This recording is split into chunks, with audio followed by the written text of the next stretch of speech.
Thank you for joining us and welcome to another episode, an exciting episode I must say, of SADTU's BOLELENG Fridays. Now you would remember and you would recall from our previous episodes that SADTU has made it very, very clear that when it comes to the national general elections of 2024, we have put our name right up there, and we are saying as the South African Democratic Teachers Union, we support the African National Congress to secure a decisive victory. Now, in today's exciting episode, which I am certain it would be, we are joined by the Secretary General of the South African Students Congress, SASCO, and his name is Comrade ALUNGILE KAMTSHE. Thank you, Comrade Nopala, for joining us. Thank you for making the time to join us and talk to the teachers. My name is ALUNGILE KAMTSHE, the Secretary General of SASCO of the 22nd National Executive Committee. SASCO, as an organization formed in 1991, was formed to resolve contradictions that prevented students from previously disadvantaged backgrounds from accessing institutions of higher learning. SASCO exists currently in about 26 universities, and we are also well represented in 54 colleges throughout the country. We are speaking about an affiliated membership of about 1.5 million and an associate membership that we've built over the years in terms of our convocation that is representing the aspirations and the interest of SASCO out there in the world. This is a platform that we usually utilize to provide space to allied organizations, to fraternal organizations, to come and talk to us. Tell us, what are your views about these elections that we are going through right now? Now, currently, as I greet you, Comrade Nopala, currently we've been going through the registration processes in universities. Tell me, what has been happening there? What are your observations? What challenges are remaining that we still are seeing right now? And what is SASCO's intervention in those regards? Challenges that relate to registration, which serve as huge obstacles for the past years, even today, are systemic. In what sense? If you still have institutions that govern themselves outside the prescripts and the mandate of a progressive government, especially the one that is led by the ANC, you will have caps. For instance, an institution can decide this year we will only open up to 1,000 number of students that must be enrolled as to pursue an academic program in teaching, to pursue an academic program in engineering, to pursue an academic program in any other specific field. But there will be a disjuncture when it comes to that with the developmental interests of the government, because at one particular year the government would be interested to have many engineers. You see? So when they have the input in 3 years prior to the produce that they would want to have, they will not be able to get that because institutions have been running themselves outside, aligning themselves with the general and the generic developmental agenda of the country. So that's problem number one. The problem number two is that over time, institutions, their management have grown horrible and arrogant. They have, reduced institutions to some mini bantu stance where there's no engagement whatsoever, formal or informal, with the majority stakeholders, which is students. Because when you have a progressive students' organizations like SASCO in institutions of higher learning, they would want to chant the trajectory of transformation in that particular institution. So it is wise then to have a constant engagement with the student leadership. It is wise to have a constant engagement with workers. It is wise to have a constant engagement with all stakeholders in an institution of higher learning. It is wise to have a conversation with convocation, external stakeholders, and all of that, so that there's a progressive path towards transforming that institution in particular and transforming the society in general. So registration now becomes the key access area. Now, this is where we base our battle with these institutions, because they are running a program that is towards a different direction than what we envisage. But now, briefly before we go into the broader issues of the day today, I just want us to nudge this discussion to give context about what is happening in institutions of higher learning. Taking from your previous point, one of those longest discussions and during discussions that we have always had in the space of higher education has always been about the autonomy of your institutions of higher learning. You've got university councils. The last time I checked, you would have about 5 representatives of the minister, for instance. Now, these university councils, and in terms of autonomy, how far their autonomy vis-a-vis the developmental needs of society at that particular time. How far are we with the discussion that SASCO, I know, has been so invested in ever since myself, I was a student? How far are we with that discussion? One of the allegations I want to place out there is that the ANC is growing to be a victim of its own successes. In its interest to resolve the 3 principal contradictions, and the major one, that there's exclusion, there was an exclusion, and there's continued exclusion of the black majority from participating in the political and economic affairs of this country. The ANC has achieved a lot if you look at the number of black professionals in the academia. If you look at that. However, what we've not paid attention to as a movement is how progressive are these black academics. And these black academics, by the way, in their majority right now, are presiding over these institutions. And they are continuously perpetuating this autonomy. And this autonomy is regressive. When you want to depoliticize institutions, you know, the very bedrock to generate ideas, the very cornerstone of how do we get a learned experience of how a society is supposed to be shaped, where there's exactly a contestation of ideas. When you choose now to extremely depoliticize it, it does not yield into a positive effect that would be of interest to us as progressives. Institutional autonomy is our nightmare, and we must end it. One way to end it, we have to amend the Higher Education Act. Because if you speak about these ministerial appointees, you know, we proposed last year to the African National Congress and the Alliance that there's a necessity of having to establish an accounting forum, so that we begin with the ministerial appointees and we go and vet exactly who are these professionals, these academics who seemingly are extremely and increasingly becoming liberal, that are presiding over these institutions, so that we go and look and assess all of that. We provide an accounting platform so that we are able to balance what is it that we seek to achieve as a revolutionary movement with what is it exactly that is being taught and what is exactly that is being, because teaching here is in twofold in the context of institution. It's exactly the content that is there, and it's a culture that is there, the political culture. If there's depoliticization, it means now we have no space where we can generate the massive support, the necessary gravitas for the progressive movement that is in power to be able to discharge its duties without the unnecessities of it being protested and the unnecessary demonstrations that sometimes are being utilized by demagogues. Let me take us to our next point. Tell me about the importance, delve deeper into it, zoom in, the importance of the Worker-Student Alliance. We know that in institutions of higher learning, there are alliances, progressive alliances that have been formed for the purposes, by the way, necessitated by the conditions, the very conditions that we want to transform. How important is the Worker-Student Alliance, and is it assisting us to advance those that transformative agenda that we want to drive as a mass democratic movement, would you say? I think the more relevant question is, do we still have a progressive, and do we still have positive, and we still have healthy student-worker alliance relations? And I'll tell you it's no, for 3 main reasons.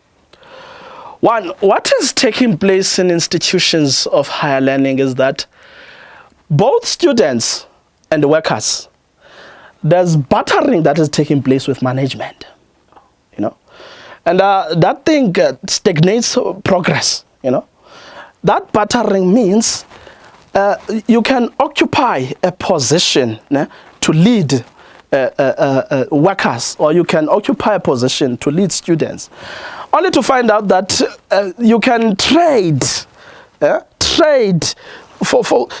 in terms of the students' interests or the workers' interests in exchange for a management or managerial position. That is what is taking place, and it's deeply affecting now that particular relationship, because at one moment it will be a worker who's offered a managerial post and they have to abandon.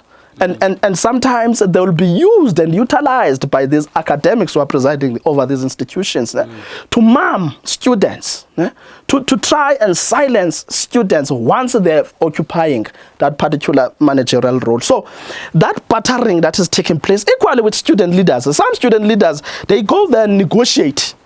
They start negotiating that what becomes now my exit point in the context of being featured in the university structures of employment, you see. So that relationship gets now to be affected because of now those personal driven careerist interests. The second point is that when you look at the relationship between students and workers, it not only has to be confined within the walls or the parameters of the institution per se. For instance, workers have a duty to uphold performance standards. They have that duty. Now, we are protesting as students. We have to go and take out workers because we need to bring the institution to a standstill. And some, they resist because the employer is saying, go to work. They resist, we chase them by the gate and all of that. So now you can say that there's a slight discord between now that moment, between the interests of students and that of workers, which naturally should not have been the case, because the students, they themselves are offspring of workers.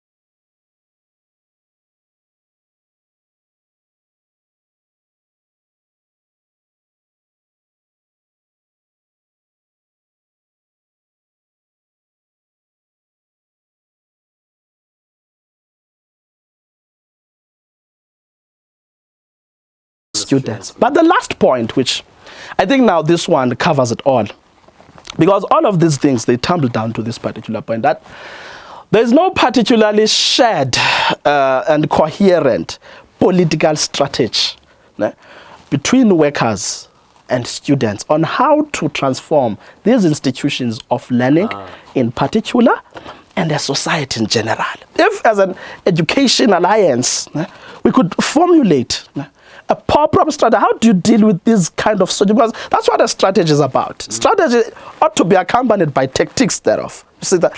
Where do we want to arrive? What's our objective? Our objective is society. Now, how do we arrive there? You know, so that our ideas stand the test of time. They don't die. Now, we are almost like singing a chorus. It's almost like ritualistic for us to keep saying there's a necessity for a student-worker alliance. Why there's a necessity when leadership is there to provide it? So concretely, there needs to be a shared political strategy into how to navigate, you see, between these two components, the workers and students. Because it is sometimes feels like uncharted waters. Yes. Now, let's go into other contemporary issues of the day. There is a narrative out there, and a narrative somehow misplaced, one would suggest, in my humble view, a narrative that says the ANC government is doing what we expect any government to do. However, me and you can sit here and agree, and I want to expand on that. Me and you can sit here and agree that since 1994, we have had incremental progress in the space of higher education, be it access, be it NSFAS. Yes, you might be having administrative issues and others. Now, the president in his State of the Nation address spoke about a tinswalo, the tinswalo that is a product of freedom, a tinswalo that has seen the ANC government in action in particular. Do you think that it would be a fair suggestion by some analysts, by some political pundits, for instance, to suggest that, look, in 30 years, the ANC surely by now should have had enough time to reverse the damage that had been caused in over 372 years of oppressive laws and legal frameworks. What would be the attitude of SASCO? Is 30 years really practical? Is it pragmatic? Is it enough? Have we made progress, in particular on access for the poor working class child to their universities, to the institutions of higher learning, to the TVET colleges, etc.? What would be the attitude of SASCO? One thing we cannot deny is that there's still a colonial legacy in our institutions of higher learning. But one thing we cannot deny as well is that there's an amount of progress. There's as you put it, actually there's been an exponential progress that the ANC has achieved a lot. If you speak about accessing institutions of higher learning, there's been a massive expansion. Look at how the technical and vocational institutions have been restructured to ensure that there's high access. And look at how actually the government of the African National Congress has made it, an interest, a key interest of the government, that the employment creation is targeted on the artisans that would be produced from the technical and vocational institutions. You look at that. The accusation here, that is the allegation I want to level up, is that the ANC, to the eyes of the unlearned, it is increasingly becoming a victim of its own successes. You can have a massive pool of, previously disadvantaged students accessing institutions at that rate and at that each and every year with increasing numbers. And then you can declare that the ANC has done nothing for all of these years. It would be an outright lie. But which me and you are here to demystify the lie, you see. Look at the funding models that have been introduced in South Africa since 1953 with the Holloway formula, for instance. This is where South Africa now, actually, the world was shifting towards understanding that there's a necessity on increasing in the public education. So now, if you're increasing funding or you have to fund public education, there needs to be government intervention. But if you look at all of the funding models, they've got no way and no by any means being compared to the NSFAS, what NSFAS has done. NSFAS has increased access. NSFAS has provided what any other funding model would have not provided before, which is to ensure that they cater for how does a student live on campus, that do they eat, do they have stationery, do they have means to arrive on campus, which is now the transport allowance. They go beyond that, where do they live? They provide accommodation allowances. So NSFAS now has given now this huge opportunity for those who were previously disadvantaged, who continuously are being disadvantaged, to access institutions of higher learning and acquire those qualifications so that they can change South Africa for the better. In fact, what we are saying is that it would be a fallacy to suggest it would be a lie. The ANC has failed. It would be a lie. It would be a However, I need to add, we may have faltered ourselves as a movement on this specific area. We never took time to look at the question of the curriculum content, which I think now it should be a battle that we seriously focus on. Because let's make an example, both in basic and higher education. Let me begin with basic education. If a progressive government like the ANC is able to provide free basic education, scholar transport, nutrition, stationery and learning material, at the end, somewhere in grade 12, the product is an outright liberal. So what was this massive investment for if there was no proper curriculum content that will divorce the colonial interest, culture, tendencies? Why was that investment in the first place? So that's why now we miss it. That's why now you would get now a grade 12 whose analysis is liberal to the extent that they can rubbish off the ANC. Do they forget that they are coming from this improved situation of having been offered all of these services by the African National Congress government? Go to higher education. most of the students there who are now receiving allowances so that they can access gadgets for that matter as a result of digital migration, they go to social media platforms. They are able to declare there that even if the ANC were to lose power, we will still have NSFAS. That is fallacious. Because it means we never took time and assessed what is it that is to be taught. Is it in line with what we want to achieve? In terms of our developmental interests, is it in line? Because you can't have a student who's been receiving allowances through NSFAS, who's been accommodated through NSFAS allowances, whose tuition is being paid by them, who's writing whatever that he or she is writing through excess allowances by NSFAS, and write a damaging statement that even if the ANC, now that alone tells you that we've not been able to educate. We've not been able to educate these young academics about our revolutionary interests to the extent that they can declare that a DA that is so much interested in decreased public and social spending, that a DA can still sustain NSFAS. DA believes that education is a commodity. Students don't know that. DA believes education is a commodity. All of these other organizations, your Action SA, these liberal, they believe that. Now, you can't declare that even post, because there's an ideological inclination that underscores the fact that how is the ANC supposed to govern? Of course, with its allied forces, you see. So now, that is what is much important for us to understand, so that when we go forward, we know very well that we've not done the most important aspect. That is, we are providing education, and we know that education is a cornerstone to this country's development, to any nation's development. But what we've not done is, what is it that we are teaching our people? That's why we fail it. That's now why we have people who can just say, 30 years, there's been nothing. With the ability of that person having to say that publicly. That public capacity and capability to say that is a product of the African National Congress. That freedom of speech to say that is a product of the African National Congress. You see?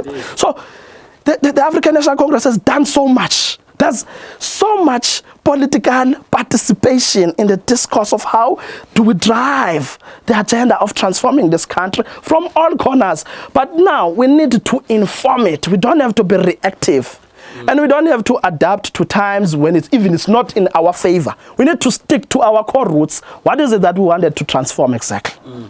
So you are talking about a contested space, curriculum development, you know, how the kind of content that we expose learners and students to.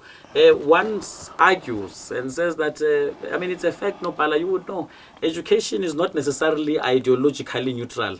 It's not. It is used as the tool by the ruling class over the other, one way or the other, to control that particular. Absolutely. Class. Absolutely. So that is the reality that we are facing. But now, what are some of the key interventions? The key interventions that the ANC government would have come up with in as far as higher education is concerned. What I'm trying to get you at here, Nopala, is that one of the reports that always come often and consistent from the IEC is voter participation, especially of the youth vote, the younger voters. Well, we've seen an improvement reportedly right now when in the case whereby younger people are registering to vote. But there are still those who are saying, but you vote for what? What will it change? I am not interested in politics, but fact is politics are interested in you. What is the call of SASCO? How do you mobilize those young people who are still reluctant to exercise this particular right, to use it, and to appreciate that blood and sweat was spilled for them to have this particular right? I mean, I like the storyline that you are giving, that there is someone who will go on Twitter, they call it X now. There is someone who will go on Facebook and complain about everything about the ANC government. That person is coming from an RDP house, went to a non-fee paying school, got NSFAS when they got to tertiary level, They've got 350 social grants for those who are not having any means of production. They've got other social grants. They've got access to health. They've got freedom of speech. They've got the freedom to write. How do you mobilize young people, the youth vote, to say on the 29th of May, what is your message to them? Wake up, go there, make your voice heard, but we need to make it heard correctly. Yes. Our game plan has forever, and we cannot change it. It's about conscientizing. Now, conscientizing has two facets. One, we need to conscientize a young person in institutions of higher learning that you need to exercise that right of having to vote. But we also need to conscientize them on how to vote, you see? In the context that you wouldn't want to conscientize someone to vote, and then thereby voting, they vote a progressive party out of power. It would not be, when you know very well that in actual fact, as a limitation of this person's understanding in terms of what they have, as an absence of or minimal education about the voting aspect, that is, which political choice do I have here? As those limitations, they then make a regressive decision, you know? So now, our game plan is to conscientize them that these are the reasons why you need to vote. The SASCO has made it clear in its National Policy Conference that we're declaring our support to the African National Congress. Not because there are not shortfalls. There are many, which is why we criticize it when we have to. Yeah. Which is why we're now standing right now complimenting it so that people are enlightened that there are many good things that the ANC has done. We might be speaking in a more positive language about the ANC because we're confronted by elections, yes. In a space where everyone who speaks about the ANC is almost negative, we need to shine the light. You know? We need to shed the light that here's what the ANC has done over these years. You know? So we've been recruiting the students. We've been, especially the first year students who are coming from institution, from a basic education. So now, we've been making them understand why is it necessary to vote and why is it necessary to vote the African National Congress. And we dare not lie to them that we are not going to meet shortfalls. Once the ANC has been given confidence to run this country again, there will always be shortfalls because we are in a political economic war. So we can't be void of that analysis on the one hand, that there are those who will be willing and wishing and wanting to derail the progress of the progressive government. You see? So now, how do we deal with that? So we start now with our political education programs to arm then our members, the students in general as well, that here's how you deal with this situation. Have we succeeded thus far? I think so. If you look at how we are faring well in this cycle of TVET elections, it means during our Right to Learn campaign, the beginning of our Right to Learn campaign, we've done so much so in the conscientizing business of students. So now, that is what is most important, that for any ally to the African National Congress, they criticize it when it's extremely necessary. They criticize it because this ANC is a legacy of the black majority in South Africa. This is the only asset they have. They have nothing, you see? Black people have nothing in South Africa. The dispossessed, the disenfranchised, the marginalized, they have nothing but the African National Congress as their asset, as their political vehicle, you know, to chant, you know, their interests and to voice their pain. This is where we stand. The African National Congress needs to win elections. When you speak about the legacy, you argue very eloquently. The legacy of the ANC is being contested by those who are within. What is the attitude of SASCO there before we go to our last question? There's nothing ideological that is being pursued by this rebellion group called the MK. Nothing whatsoever. It's a mixture of some slight tribal chauvinism coupled with tagar. That's what you see there. For instance, one of the demagoguery, portrayals of that. I just yesterday saw the constitution, the cover of the constitution of the MK Youth League. In the background of the cover is its leader, education. you know, is its leader. And I get to worry, would then a constitution have a face or, you know, I've never heard of that. Yes, I've never because heard of the constitution, constitution presides all above all affairs of the organization. Absolutely. It is one object of an organization that lives to be inhumane. How we utilize the constitution of any organization, it then gives operations so that we can be able to achieve our ends. Now, when a constitution has a face of its leader, I mean, that's one level of cultism that maybe that's just unprecedented, you see. So, cultism, which is in an inherent product of corruption. Because you would want to surround yourself with people who are not going to question you as a leader. It means you are up to no good. That's what you want to do something and you don't want to be asked and you don't want to be questioned. You want to do all illicit things unchecked. And you don't want to account. You don't want to account. That's why you create now a cult-like persona so that you can lead an organization that will be supported by people whom you are not even prepared to educate. What is it that they are following? You know, the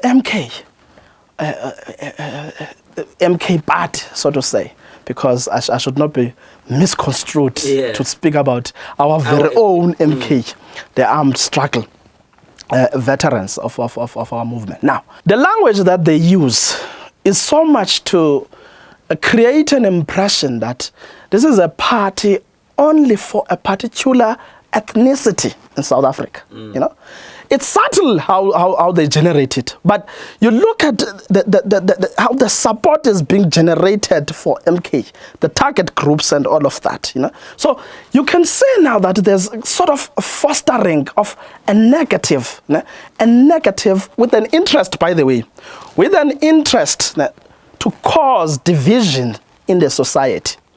Why there's no ideological imprint in the MK, as they call it, is that you would not be in the process of nation building whilst you want to disrupt social cohesion. Absolutely. You would not, when we are approaching a vital period where everyone have to exercise their right in terms of choosing their own government, and you threaten violence. There's nothing ideological about that. That's chauvinism. You see, you want to put your point across in a democratic dispensation where, if you are not heard or your point you think is correct and no one is receiving it, the correctness and the validity that you seem to have, you then put it across in a chauvinistic and in a way that is undemocratic. We cannot allow that, by the way. So that's why now as the South African Students' Congress, we're very clear that the president of the African National Congress, who's also the president of the country, needs to ensure that the security cluster is in place on time. Because we will not have, all that time to be dealing with people who should be in mental institutions once the results come out.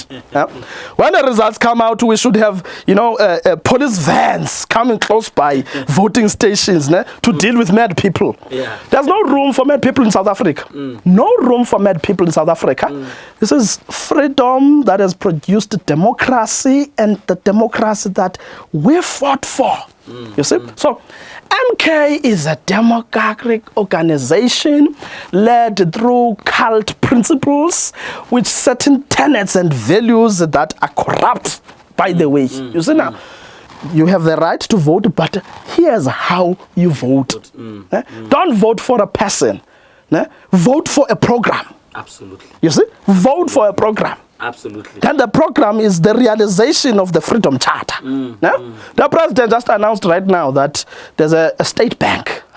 We've been fighting for that. The president has taken a colossal posture when it comes to the Israel and Palestinian matter.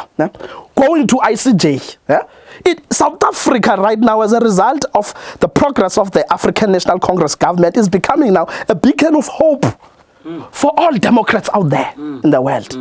It's shining through the African National Congress, because these are policy propositions of the African National Congress. You see? So that's what you must vote for. This is why when you are approaching a voter, you need to tell them, ANC stands for absolute freedom. That's what it stands for. We are not only freeing people in South Africa. We've shown it, we've demonstrated it, that we are in a process and we are in a struggle and in a fight to liberate all the oppressed peoples out there.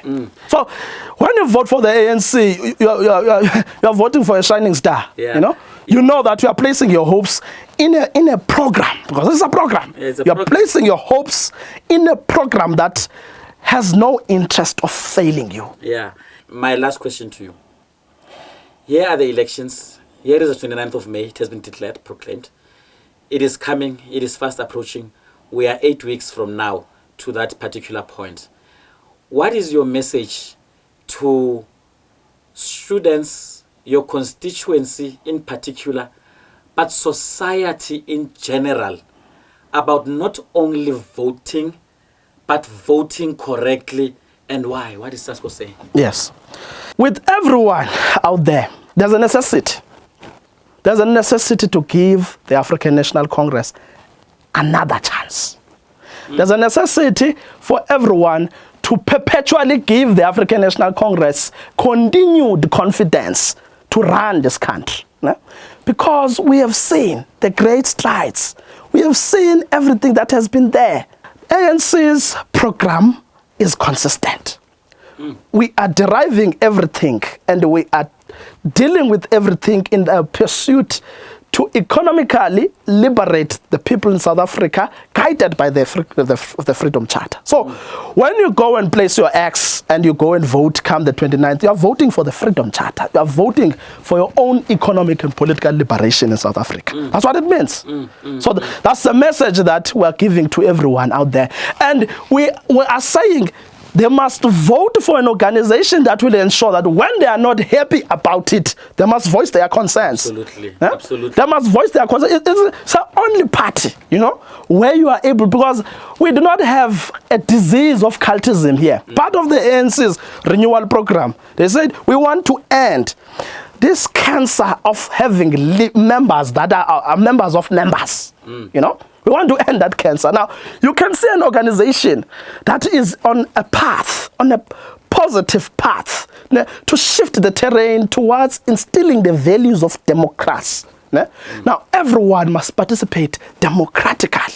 So it is that you want, that when you are displeased about its services, you are able to voice your concerns and say, we're not happy about what you are doing. Let's have a discourse. Why is this happening? And then if there are no explanations, the ANC still offers you the right that in the next cycle of elections, you vote it out. Absolutely. You see? So when you're voting this machinery called the African National Congress, you are voting for your own self-realization. That's what we are doing. No, Pala, I think you have said a mouthful. Yes. I did warn you when the show started, this particular episode, that it will be indeed an engaging one. It has been full of energy. The message is very, very clear from the South African Students' Congress that vote, but not only vote, that is your right, vote and vote for the African National Congress. I was today with the Secretary General of SASCO, Comrade ALUNGILE KAMTSHE. It has been an absolutely engaging conversation. Thank you for making the time to come, by the way, Nopala. Let us go to the streets. Let us work. This ANC, Iyabuya.